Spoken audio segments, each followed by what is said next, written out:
The morning sun streamed through the tall windows of the city's biggest concert hall. Inside, the air buzzed with nervous energy.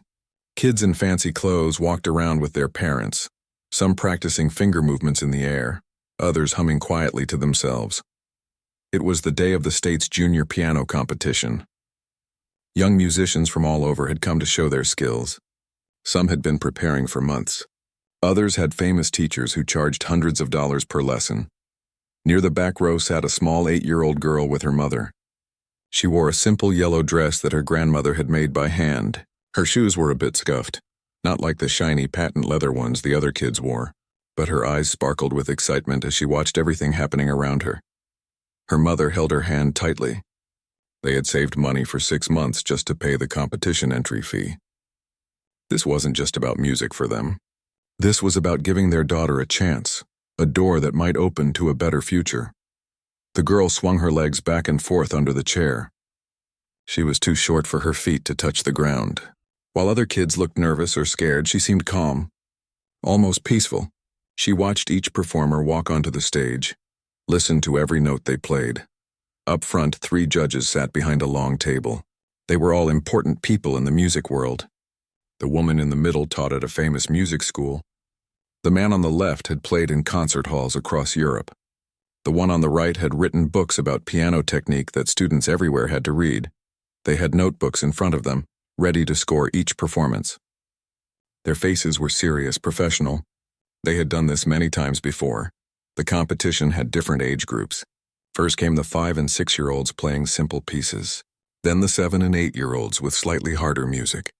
Each child walked up when their name was called, sat at the grand piano on stage and played the piece they had practiced over and over. Some played beautifully.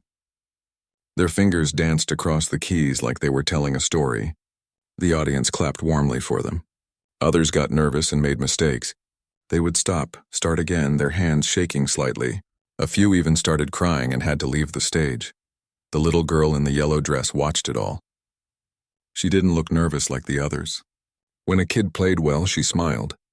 When someone made a mistake, she didn't laugh like some others did. She just listened carefully.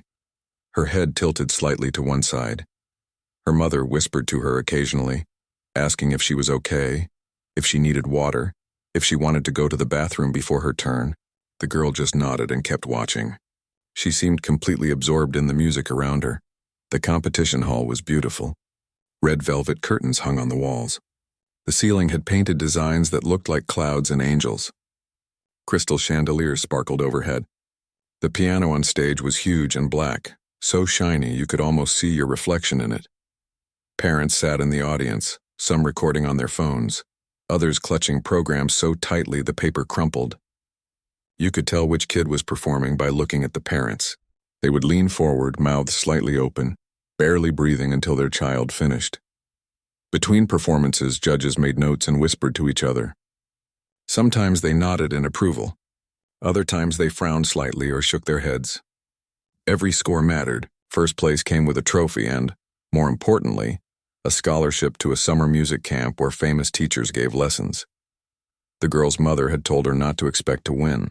There were kids here who had been playing since they were 3 years old. Kids with private teachers and expensive pianos at home.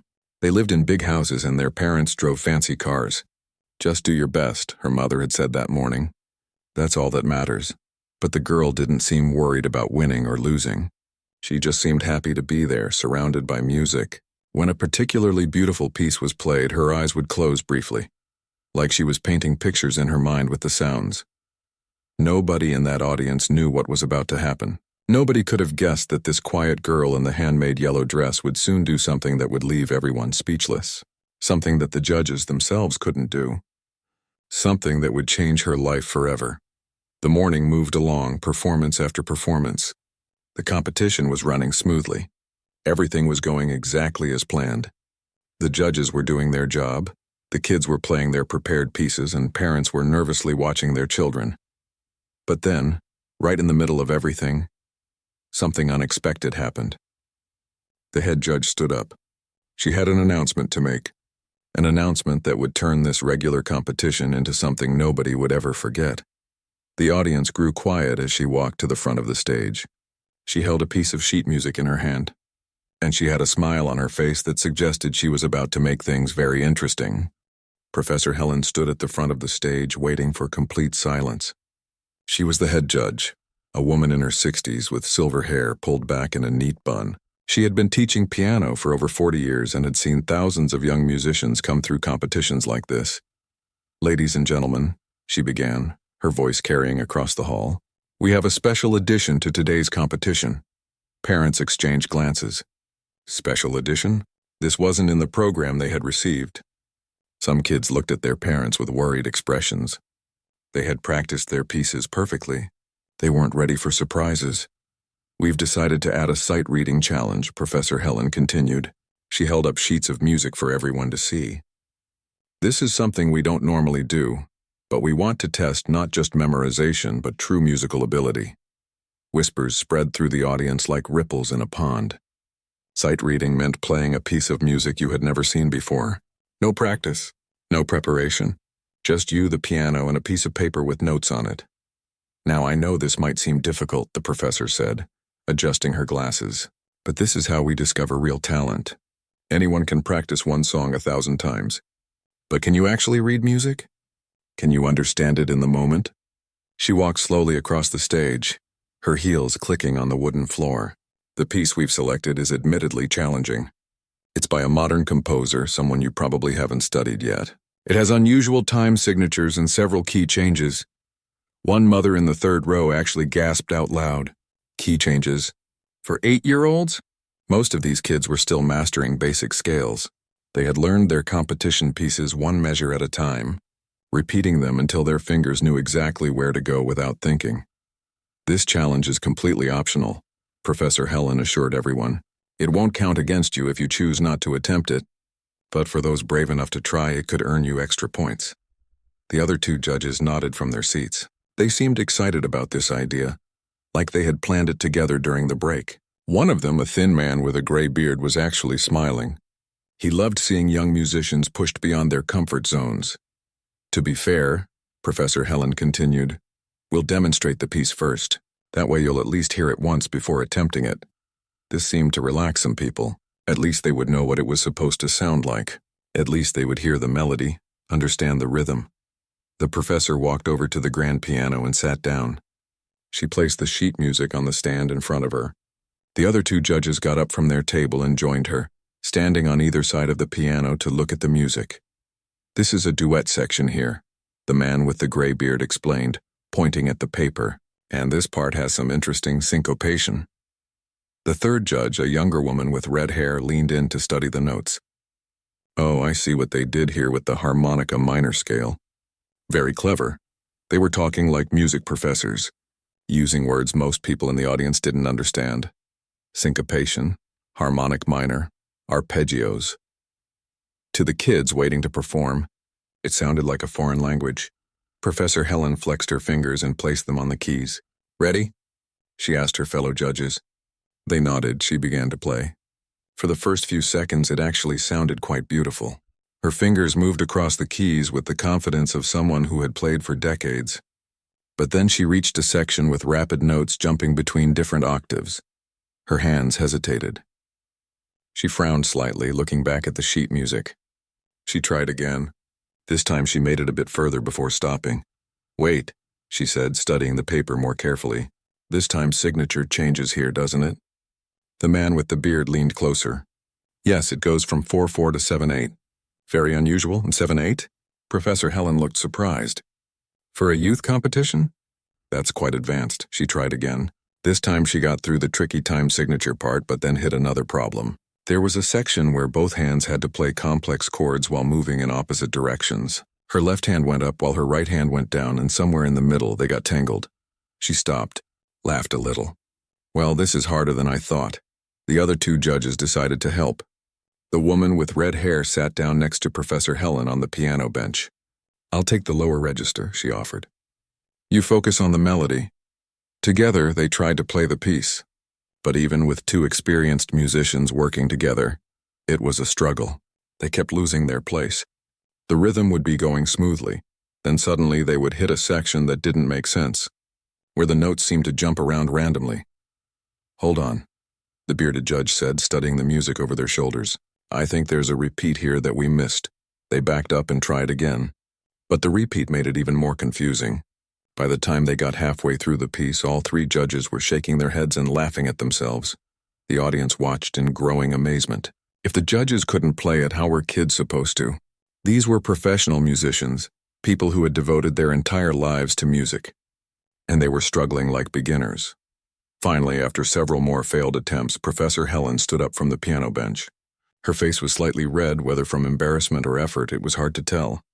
"Well," she said, speaking to the audience again, "I think we may have overestimated ourselves and underestimated this piece." Some people in the audience laughed nervously. As you can see, this is genuinely difficult. So please don't feel bad if you can't manage it. We'll accept any attempt even if you only make it through a few measures. The important thing is trying. The judges returned to their table, still chuckling among themselves about their failed demonstration. They clearly felt a bit silly, but also seemed to respect the composer who had created such a tricky piece. Now it was the kids' turn. One by one, their names would be called. One by one, they would have to decide, try this impossible piece or play it safe and skip the challenge. The little girl in the yellow dress sat perfectly still in her seat, watching everything. While other kids looked terrified, she looked curious. Her mother squeezed her hand, thinking she must be scared, but the girl squeezed back gently as if to say she was okay. More than okay. She was ready for whatever came next. The first volunteer was a 10-year-old boy named Christopher.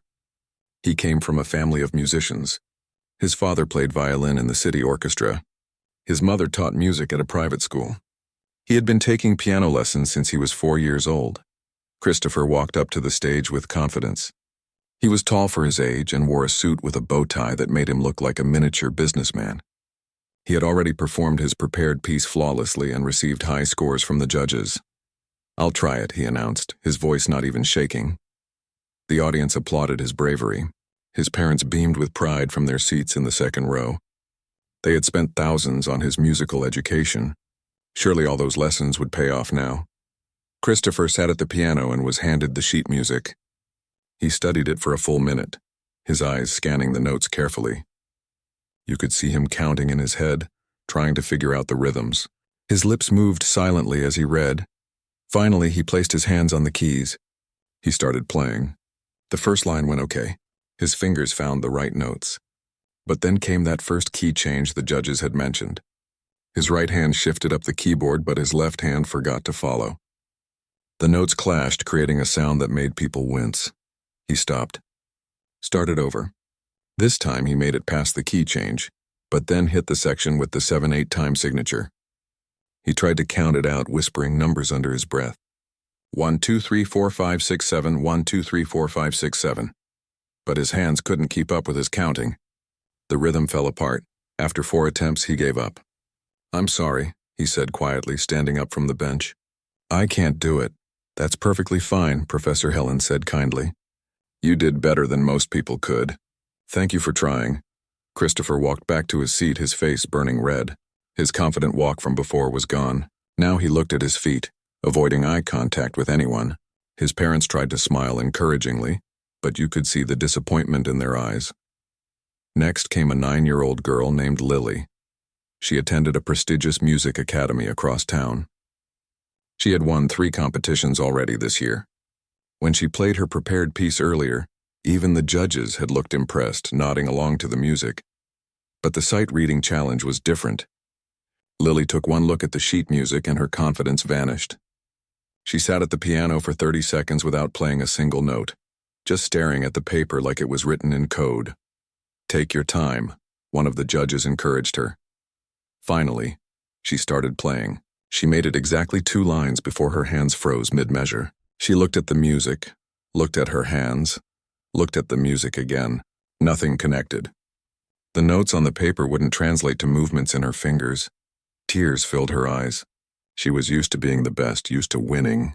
This feeling of complete helplessness was new and terrible.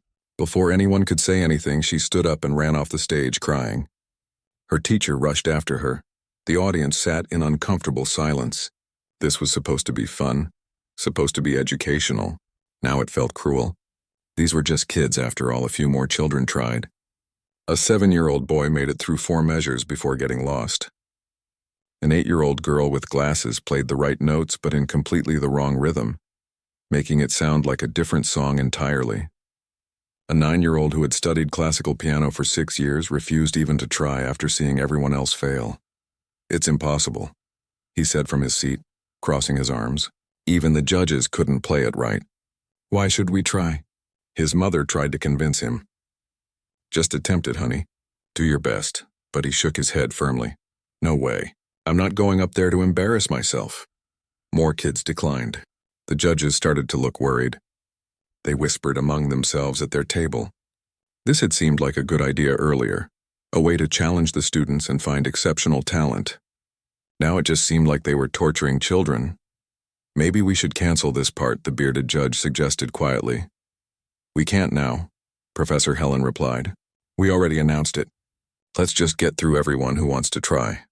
But fewer and fewer kids wanted to try. Out of 40 competitors in the 8 to 10 age group, only 12 even attempted the sight reading challenge. And all 12 failed within the first minute of playing. The best attempt came from a girl who had been studying music theory intensively for 2 years. She understood what the notes meant. She could read the key changes and the time signatures, but understanding and doing are 2 different things. Her brain knew what to play, but her fingers couldn't execute it. She sat there frustrated, knowing exactly what should happen but unable to make it happen. "This is like trying to speak French when you've only read about it in a book," she complained after giving up. "I know what it should sound like, but I can't make the sounds." Parents began to grumble. Some said the challenge was unfair. Others said the judges had made a mistake choosing such a difficult piece.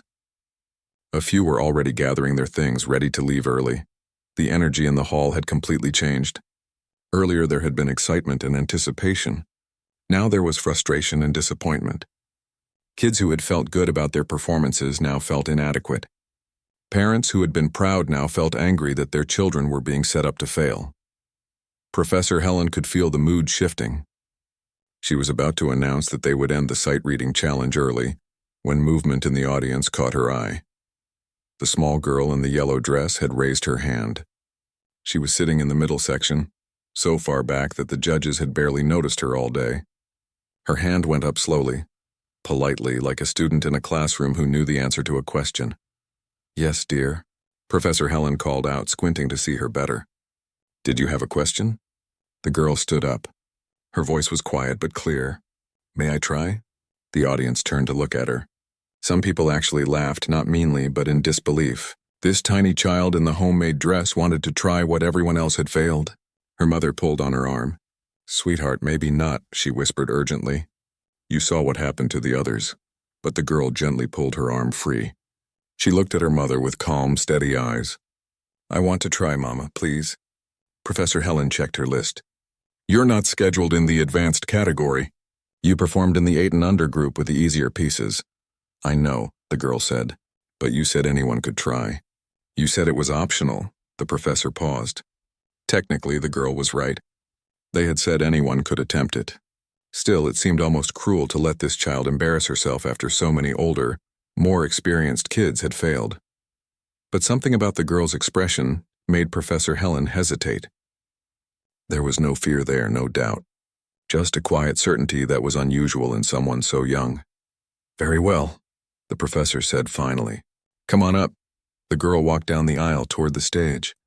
Her steps were small but steady. Every eye in the hall followed her. Some people shook their heads, already feeling sorry for what was about to happen. Others watched with curiosity, wondering if this child somehow knew something the others didn't. As she climbed the steps to the stage, her yellow dress bright under the lights, nobody could have predicted what was about to happen. Nobody imagined that this moment would become a story told for years to come. A story about the day a small girl did what trained professionals could not. The stage suddenly felt enormous. The piano looked twice as big up close.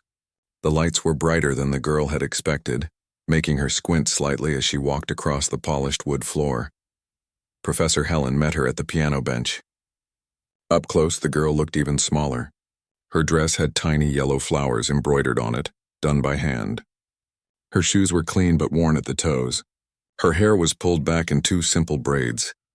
"What's your name, dear?" The professor asked gently. Mia, the girl replied. And how long have you been playing piano, Mia? 3 years. My grandmother teaches me, 3 years. The professor's heart sank a little. Most of the kids who had failed had been playing for 5, 6, even 7 years. They had professional teachers and practiced 2 hours a day.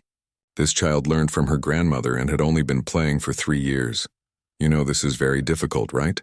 Professor Helen said quietly, kneeling down to Mia's level. Nobody has been able to play it. Not even us judges.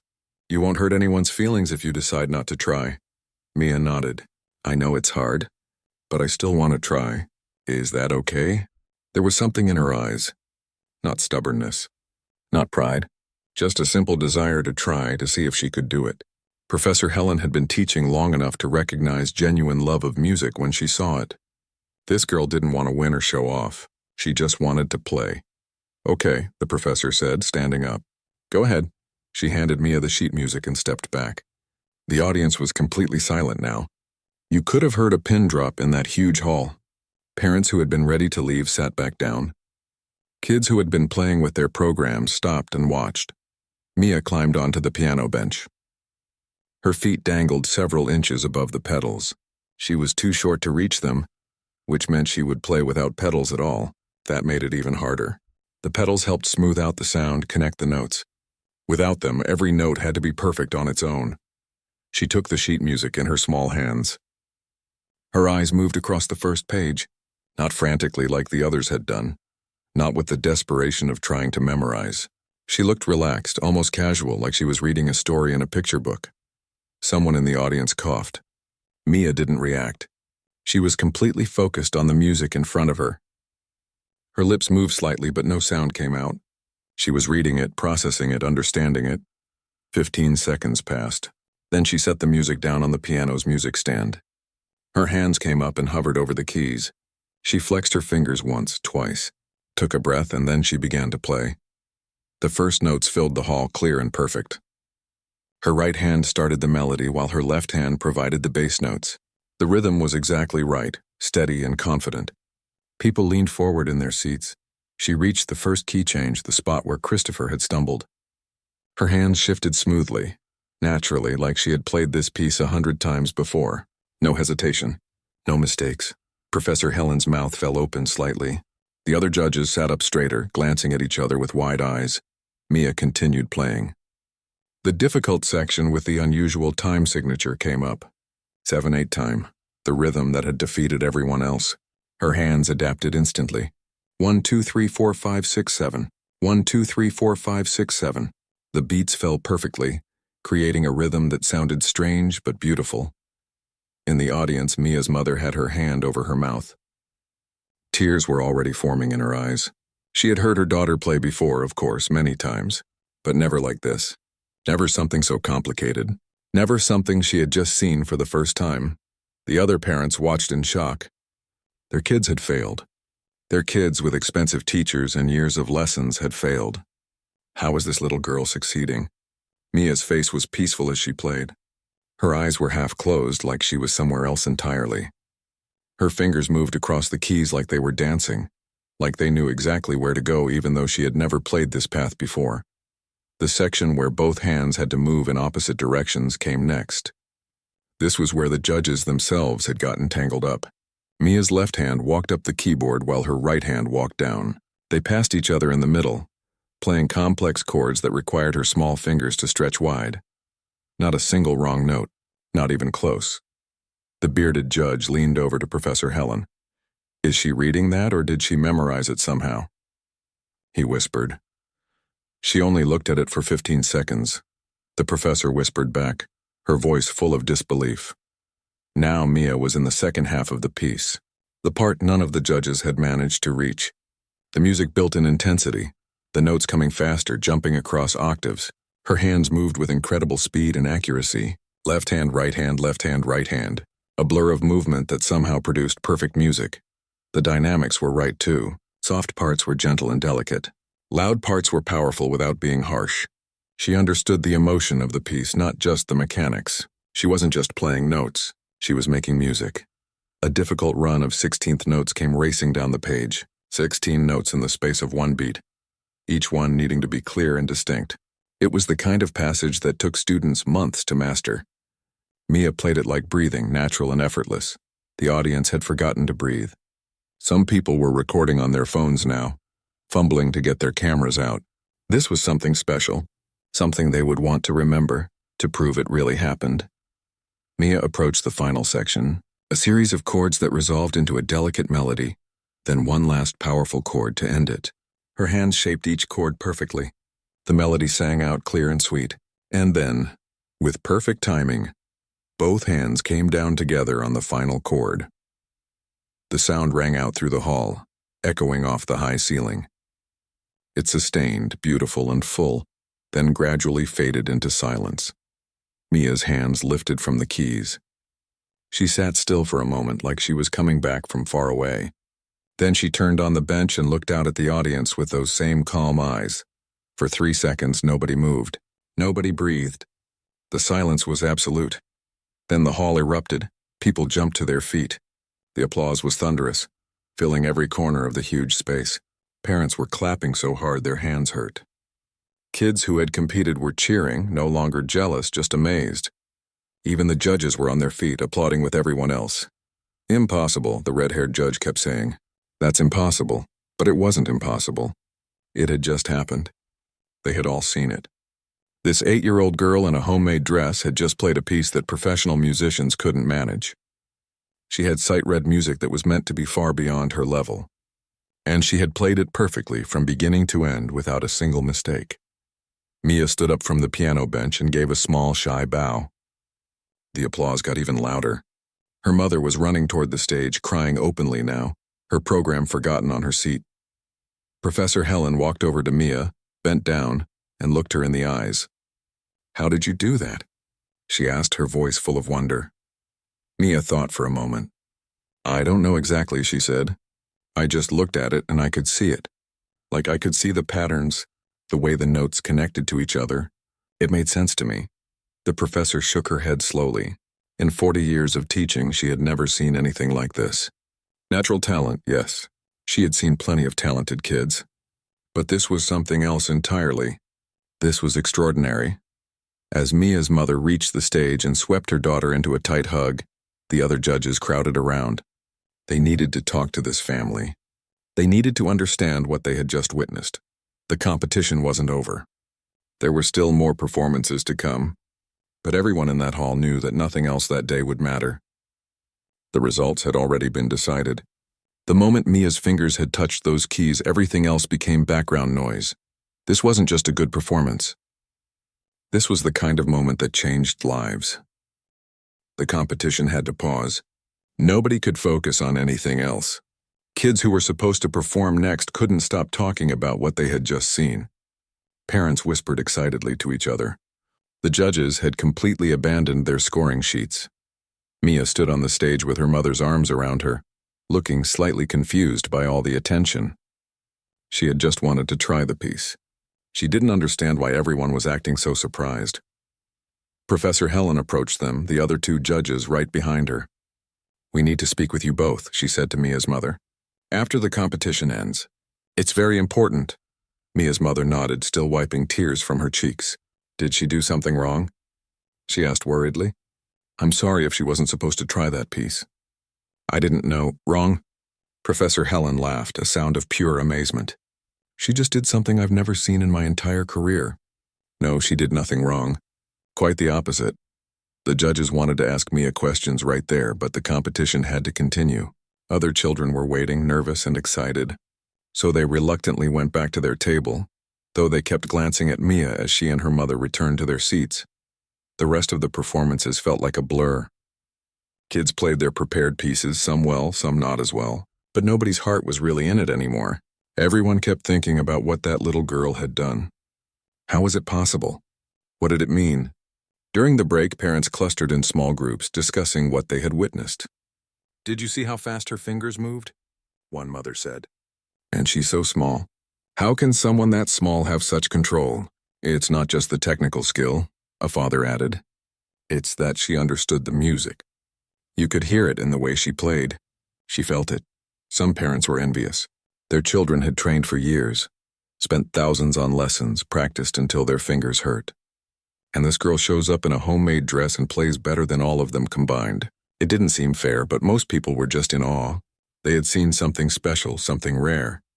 It was like watching a shooting star. You don't get jealous of a shooting star. You just feel lucky you saw it. Christopher, the 10-year-old boy who had tried first, found Mia during the break. She was sitting with her mother, sipping water from a paper cup. "That was amazing," he said. "How did you learn to play like that?" Mia shrugged. "My grandmother teaches me. We practice every day after school. But that piece, you'd never seen it before. How did you know what to play?" Mia thought about how to explain it. "It's like, when you read a story, you don't think about each word separately, right? You just see them and understand what they mean. Music is like that for me. I see the notes and I just know what they're supposed to sound like." Christopher shook his head in wonder. "I have to think about every single note. My teacher makes me label them all before I can play anything." "Everyone learns differently," Mia said kindly. "You played really well on your other piece. I liked the way you did the ending." The boy smiled, feeling a bit better. Even though she was younger and better than him, she wasn't mean about it. That made it easier to accept. Finally, after all the performances were done, the judges left to calculate the scores. Everyone knew what the result would be. There was no way Mia wouldn't win. What she had done put her in a completely different category from everyone else. But when they returned, Professor Helen was carrying more than just the usual trophy. She had papers in her hand, official-looking documents. Her face was serious but excited. "First," she announced, "we have the competition results." She went through the winners in each age category, handing out trophies and certificates. Kids smiled and posed for photos with their parents. The normal competition stuff. Then came the moment everyone was waiting for. And for the sight-reading challenge, Professor Helen said, we had only one successful performance. "Mia-chan, would you please come to the stage?" Mia walked up holding her mother's hand. The applause was warm and genuine. Even kids who had lost weren't bitter. You couldn't be bitter about losing to someone that talented. She received a special trophy, bigger than the others, with excellence in musical performance engraved on it. The audience clapped and cheered. Photos were taken. Mia smiled shyly, still not quite comfortable with all the attention. But then Professor Helen held up her hand for silence. "There's something else," she said. "Mia, we've been teaching music for many, many years. And what you did today is something we've never seen before. Not in a child your age. Not in students twice your age. Honestly, not in most professional musicians." Mia's mother squeezed her daughter's hand, sensing something important was coming. "What you have is called perfect pitch," the professor continued. "That means you can hear any note and know exactly what it is. But you also have something else, something even rarer. You have what we call photographic memory for music. You can look at a piece of sheet music and remember it completely. And more than that, you have an intuitive understanding of musical structure. You see patterns that most people have to study for years to recognize." The audience listened in silence, trying to understand what this meant. "Together," Professor Helen said, "these abilities are extraordinarily rare. Perhaps one in several million people have all three. And you're 8 years old. You're still developing. Your talent could grow even more." She looked at Mia's mother now. "We need to talk to you about your daughter's education, about opportunities that would help her develop this gift. This isn't just about winning competitions. This is about nurturing something truly special." Mia's mother's eyes went wide. "What kind of opportunities?" "The three of us represent different music schools," Professor Helen explained. "And I can say with certainty that all three of us would be honored to have Mia as a student. We're talking about full scholarships, private instruction with master teachers, access to resources and training that could help her reach her full potential." The hall erupted in whispers. Full scholarships? Master teachers? This was the kind of opportunity most parents only dreamed about. But Mia's mother looked worried rather than excited. "I don't know," she said quietly. "That sounds expensive." "We can't afford—" "You don't understand," the bearded judge interrupted gently. "Full scholarship means no cost to you. Everything paid for. We want to help her. No more than that. We need to help her. Someone with this level of talent deserves the best training available." Mia's mother started crying again. These were different tears than before. These were tears of relief, of joy, of doors opening that she thought were locked forever. Mia tugged on her mother's sleeve. "Mama, can I still learn from Grandma too?" Everyone laughed. Even with scholarship offers from prestigious schools, she still thought about her grandmother's teaching. "Of course, sweetheart," her mother said, hugging her tight. "Grandma will always be your first teacher." "We'll never forget that," Professor Helen smiled. "Actually, we'd like to meet your grandmother too. Someone who could teach a child to play like this in just 3 years, clearly knows what she's doing. We could learn from her methods." The judges gave Mia's mother their business cards and asked her to call them in the next few days. They wanted to discuss options, show the family different schools, let Mia try out different teachers to see who she worked with best. As the competition officially ended and families started to leave, people kept approaching Mia. Some asked for photos, others just wanted to shake her hand, to be able to say they saw her perform before she became famous, because everyone in that room knew they had witnessed the beginning of something extraordinary. This wasn't just a talented kid who might do well someday. This was someone special, someone who could change what people thought was possible. Mia handled it all with the same quiet grace she had shown on stage. She thanked people politely, smiled for photos, answered questions as best she could. But you could see she was getting tired. It had been a long day. Finally, her mother gathered their things and they started to leave. As they walked toward the exit, Mia was clutching her trophy in one hand and her mother's hand in the other. "Mama," she said quietly. "Yes, sweetheart. Can we get ice cream on the way home?" Her mother laughed through fresh tears. Yes, we can definitely get ice cream." Because even though Mia had just done something amazing, something that would change her life forever, she was still just an 8-year-old girl who wanted ice cream after a long day, and that somehow made everything even more beautiful. The video appeared online that same evening.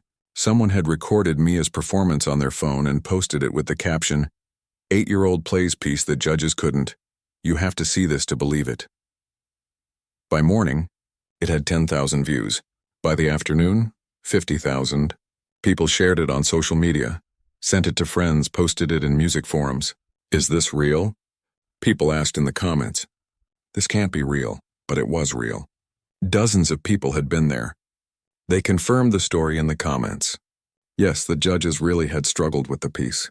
Yes, this little girl really had played it perfectly on her first try. Yes, it really happened. By the end of the week, the video had over 1 million views. News websites picked up the story. Local television stations called Mia's mother asking for interviews. Music magazines wanted to write features. Everyone wanted to know more about this mysterious child prodigy.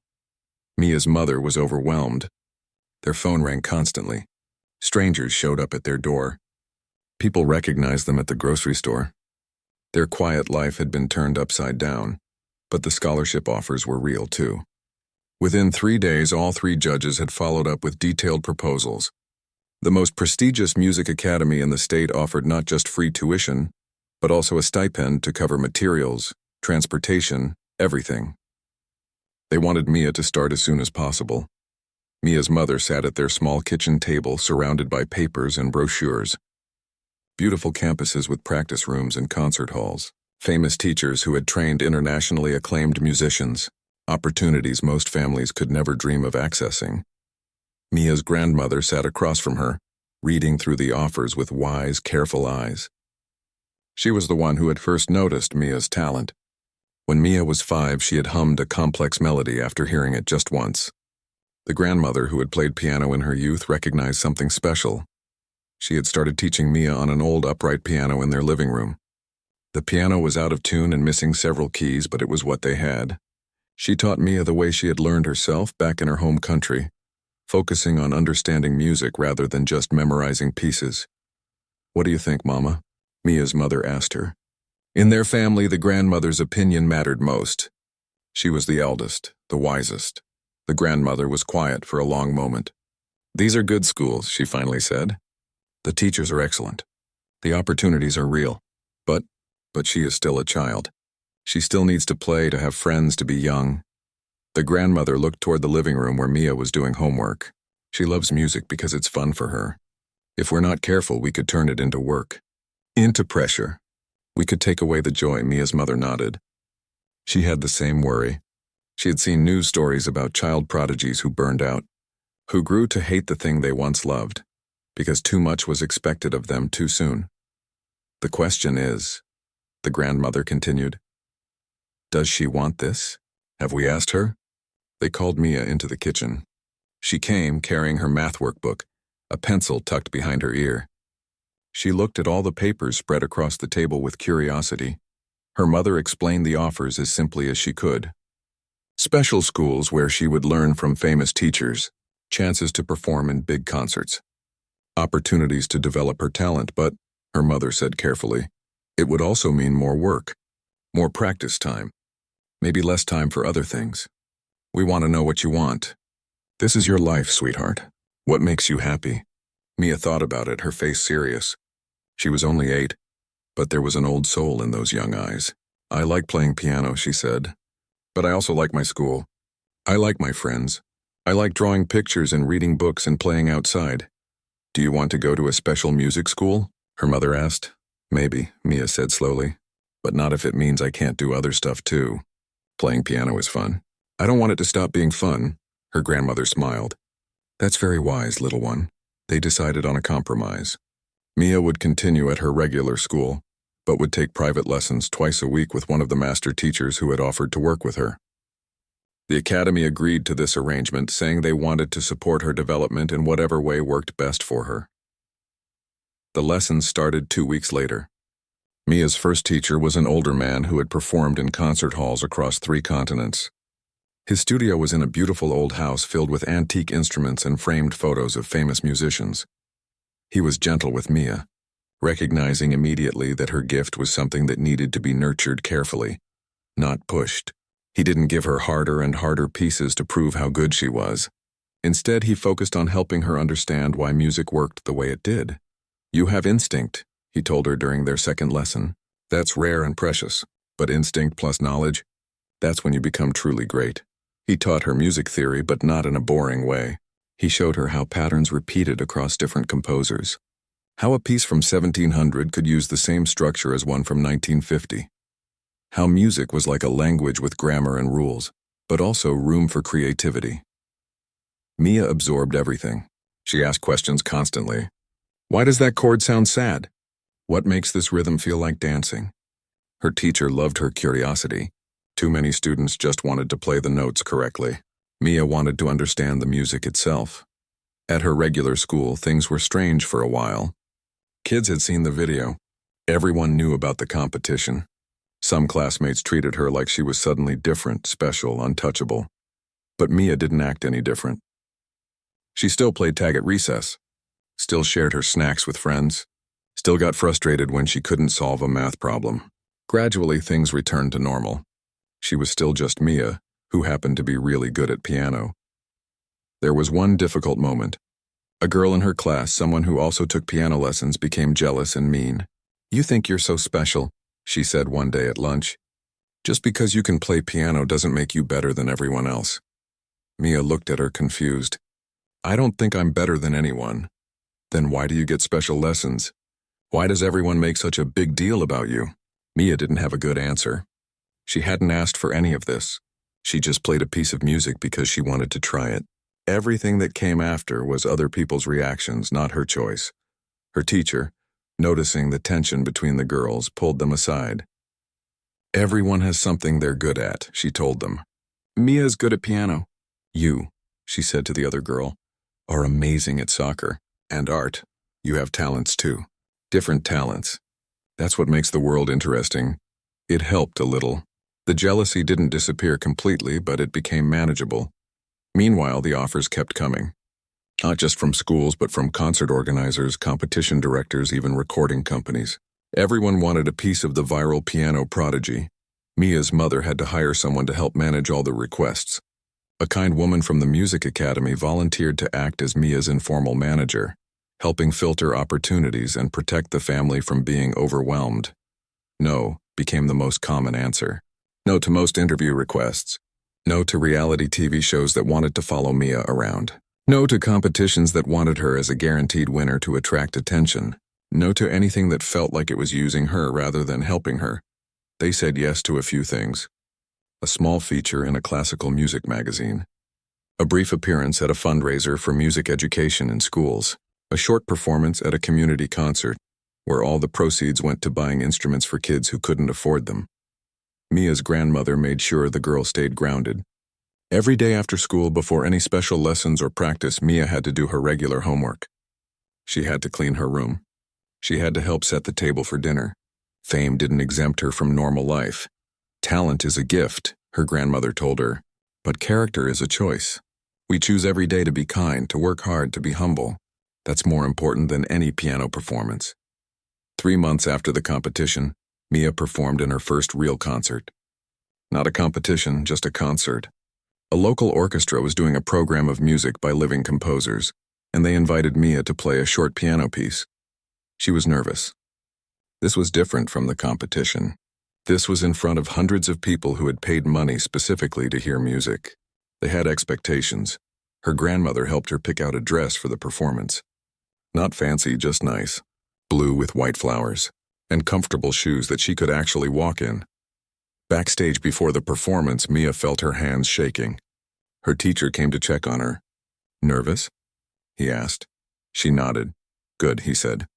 "That means you care. Just remember, you're not performing to prove anything. You're performing because music is beautiful and you want to share it. That's all. Just share the beauty you see." When it was her turn, Mia walked onto the stage. The lights were bright. The audience was a dark mass beyond them. The piano waited, huge and black and shining.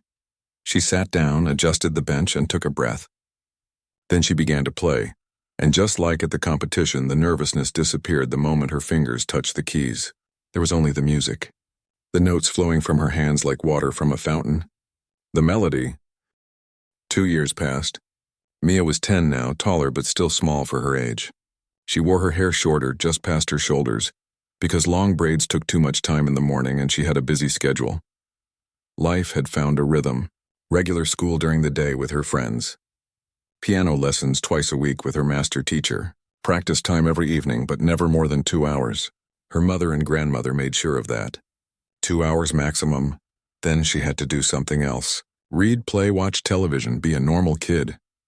The video from the competition still circulated online, popping up every few months when someone new discovered it. "This girl is probably a concert pianist by now," people commented. They didn't realize that Mia had deliberately chosen a slower, more balanced path. She had gotten better, of course. Much better. Her technique had improved. Her understanding of music had deepened. She could play pieces now that would make professionals shake their heads in disbelief. But she wasn't burning out. She wasn't miserable. She still loved music. Her teacher was proud of her progress, but more proud of her attitude. "I've taught many talented students," he told her mother once. But Mia is special because she hasn't let the talent define her. She's still curious, still joyful. That's rarer than perfect pitch. At school, Mia had mostly returned to normal life. She was known as the piano girl, but also as someone who was good at helping with math homework, who told funny jokes at lunch, who was kind to the shy kids. Music was part of her identity, not all of it. She had made a good friend named Sophie, a girl who knew nothing about classical music and didn't care. Sophie liked sports and science and building things. She had seen Mia's famous video and thought it was cool, but she liked Mia for other reasons. They laughed at the same silly things. They both loved reading adventure books. That's what mattered. One day, Sophie came to Mia's house after school. She had never heard Mia play in person before, only in that online video. "Can you play something for me?" she asked shyly. Mia shrugged. "Sure." She sat at the piano, the same old upright her grandmother had taught her on. They had been offered fancy new pianos, expensive concert-quality instruments, but Mia loved this old piano. It had history character. Some of the keys still stuck a little, but she knew exactly how to work with them. She played a piece by a composer named Chopin, a gentle nocturne that sounded like moonlight on water. It was beautiful and sad and hopeful all at once. When she finished, Sophie was quiet for a moment. "Wow," she finally said. "That's really pretty. Thanks. Does it ever feel weird, being that good at something?" Mia thought about it. "Sometimes. Like people expect me to always be amazing. But sometimes I just want to play for fun, you know? Play badly even. Make mistakes and not have it matter. Do you ever wish you weren't so good at it?" "No," Mia said immediately. "I love playing. I just wish people would remember I'm good at other stuff too. I got an A on my science project, but nobody cared because I'm the piano prodigy. I scored the winning goal in soccer last week, and my own teammates seemed surprised I could run. Sophie laughed. I forget you do other stuff too sometimes. See? Even you! They both laughed, and then went outside to ride bikes, which Mia was decidedly average at. She fell off twice, scraped her knee, and had a great time. That summer, Mia was invited to perform at a music festival, not as a competitor, as a featured artist. It was a 3-day event with musicians of all ages, from students to professionals. Mia would be the youngest performer on the main stage. Her family drove 6 hours to get there. They stayed in a small hotel, nothing fancy. Her grandmother came too, insisting she wouldn't miss it for anything. The festival was held outdoors in a beautiful park. There were multiple stages, food vendors, families sitting on blankets. It felt less formal than concert halls, more relaxed. Mia watched some of the other performances before hers. There was a jazz quartet that made her feet want to tap, a classical guitarist who played with such passion his whole body swayed, a youth orchestra that struggled through a difficult piece but got a standing ovation for their effort. She realized something watching them. Music wasn't just about being perfect. It was about connection, about sharing emotion. The youth orchestra had made mistakes, but the audience loved them because you could see how much they cared, how hard they tried. When it was Mia's turn to perform, she walked onto the stage and saw hundreds of people spread out on the grass. Families with little kids, elderly couples in folding chairs, teenagers sitting in groups, all kinds of people. She had prepared a program with variety, a classical piece everyone would recognize, a modern composition that was playful and surprising, and a traditional folk song from her grandmother's homeland, arranged for piano. The classical piece went perfectly. People clapped politely, appreciatively. The modern piece made some people laugh at the unexpected rhythms, which was exactly what the composer intended. They clapped with more energy. But the folk song, that was different. As Mia played the simple, beautiful melody her grandmother had sung to her as a child, she saw her grandmother in the front row with tears running down her face. She saw other older people in the audience, some of them from the same part of the world, recognizing the song and remembering their own childhoods. The music connected them, not because it was technically difficult or impressively fast, because it meant something, because it carried memory and love and longing for home. The applause after that song was the loudest. People stood up. Some were crying.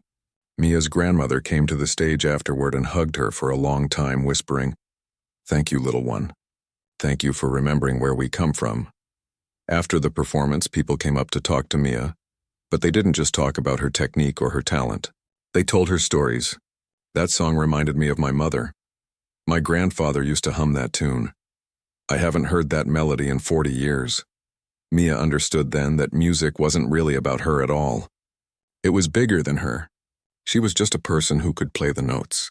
The music itself was ancient, powerful, larger than any one person. She was lucky enough to be able to share it with others. That night, lying in the hotel bed with her mother sleeping nearby, Mia thought about her life. It was strange and wonderful. She got to do things most kids never did. But it was also hard sometimes, having people expect so much, having to be careful about balancing everything. She thought about the future. Her teacher had mentioned that when she was a bit older, maybe 13 or 14, she might be ready to apply to international music programs. Places where truly exceptional students studied with the best teachers in the world. Did she want that? She wasn't sure. She knew she wanted to keep playing, keep learning, but she also wanted to have friends and read books and maybe learn to paint or speak another language or study astronomy. There was so much in the world, not just music. Her grandmother had told her once, "A river that only flows in one direction becomes narrow and fast. But a river that spreads out, that has many channels, becomes rich and deep." Be a river with many channels. Mia decided she would keep being that kind of river. Yes to music, but also yes to other things. Yes to opportunities that felt right, but no to ones that felt like pressure. Yes to sharing her gift, but no to letting it consume her entire life. She was 10 years old. She had time to figure it out. The next morning, they drove home. Mia slept in the back seat for most of the drive, tired from the performance. When she woke up, they were pulling into their driveway. Their small house with the yard that needed mowing and the fence that needed painting. It wasn't fancy. It wasn't glamorous. But it was home. and Mia was happy to be there. Her grandmother made dinner, the familiar foods Mia had grown up eating. They sat around the kitchen table, the same table where Mia did homework and ate breakfast, and where they had looked at all those scholarship offers 2 years ago.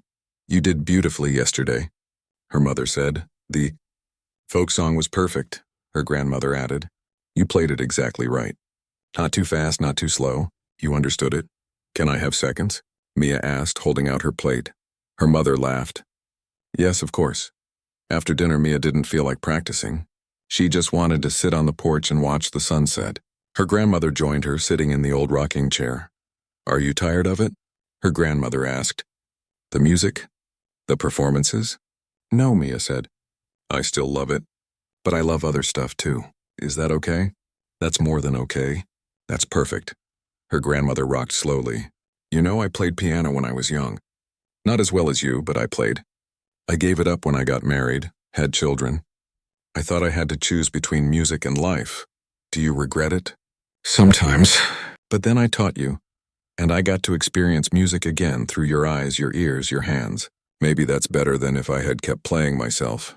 They sat in comfortable silence as the sky turned pink and orange. Grandma? Yes? I want to keep playing. But I also want to have a normal life. I don't want music to be all I am. Then that's what you'll do. You're the one playing the piano. You get to decide what kind of pianist you'll be. And in that moment, sitting on the porch with her grandmother, watching the sunset on another ordinary day, Mia felt completely at peace with who she was and who she was becoming. The envelope was heavy, expensive paper, the kind that important things come in. Mia's mother turned it over in her hands, looking at the return address. Carnegie Hall, New York City. It's for you, she called out. Mia was 13 now, in the middle of her homework at the kitchen table. Still the same table, though they could have afforded a new one by now. Some things didn't need to change. Mia came over and opened the envelope carefully. Inside was a letter with elegant letterhead and a signature at the bottom from someone with a very impressive title. She read it once. Then again, then handed it to her mother without saying a word. Her mother read it, her eyes getting wider with each sentence. Mia, this is... They want you to perform at Carnegie Hall. I know. Carnegie Hall in New York, where all the greatest musicians in the world perform. I know. Mama. Her mother looked at her daughter, trying to read her expression. You don't seem excited. Mia sat down heavily in a chair. I am, I think. It's a lot. I'm 13. Carnegie Hall is where famous people play. Real musicians. You are a real musician. I'm a kid who's good at piano. That's different.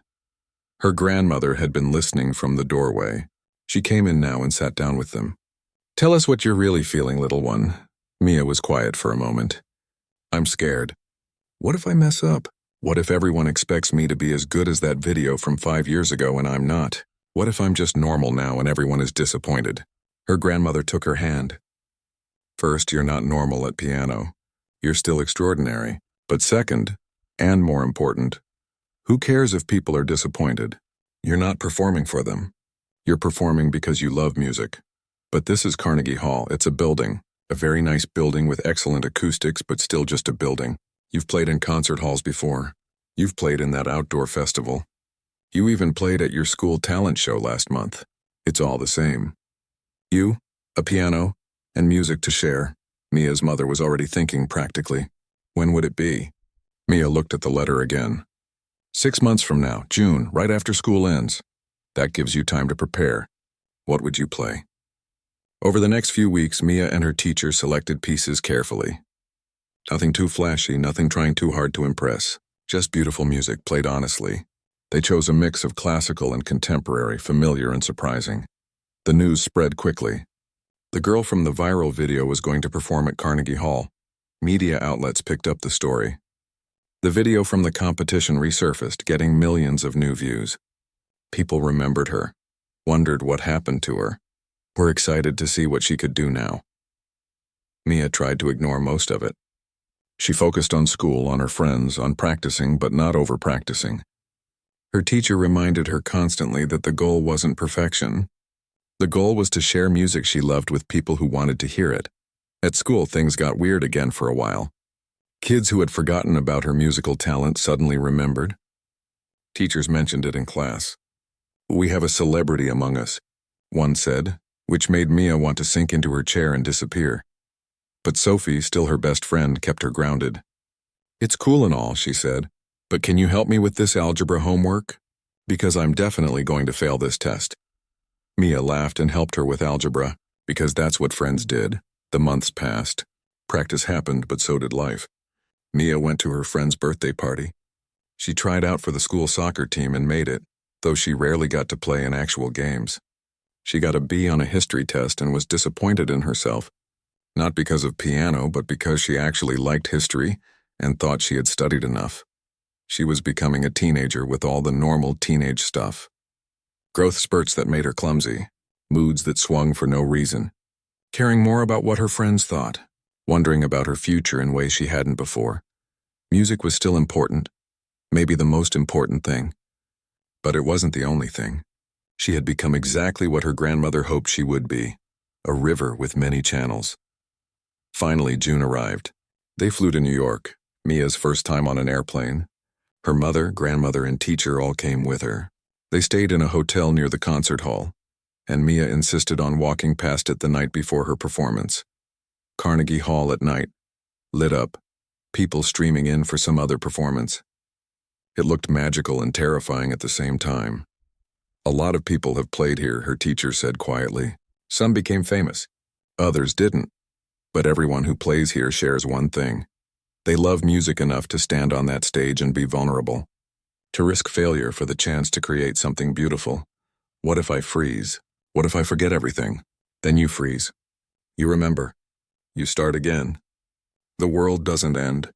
You're 13 years old playing at Carnegie Hall. You've already succeeded just by being here." The day of the performance arrived. Mia woke up feeling strangely calm. No butterflies, no panic, just a quiet readiness. She wore a simple black dress that her mother had bought for the occasion. Nice, but not trying too hard. Her hair was pulled back from her face so it wouldn't get in the way while she played. Backstage, she could hear the audience filling the hall. So many people. She peeked out from behind the curtain and saw every seat filling up. Strangers who had bought tickets to hear her play. People who believed she was worth their time and money. The stage manager came to get her. 5 minutes, her grandmother hugged her. "Remember, it's just you and the music. Everything else is noise," her mother kissed her forehead. "I'm so proud of you. No matter what happens out there." Her teacher squeezed her shoulder. "Trust yourself. You know this music. Let it flow." Then Mia was walking onto the stage. The lights were bright, but she had learned to handle that. The piano waited. A beautiful concert grand, perfectly tuned, probably worth more than her family's house. The audience applauded as she walked out. She could see faces in the first few rows. Further back, it was just darkness punctuated by tiny lights from phones and cameras. She sat at the piano, adjusted the bench, and took a breath. And then something funny happened. She wasn't at Carnegie Hall anymore. She was back in her living room with the old upright piano. Her grandmother teaching her that first simple song. She was at the competition 5 years ago, seeing music as patterns and beauty. She was at the outdoor festival, connecting with people through a folk melody. All of those moments led to this one, and this moment was just another moment, not more important, not less, just another chance to share music. She began to play.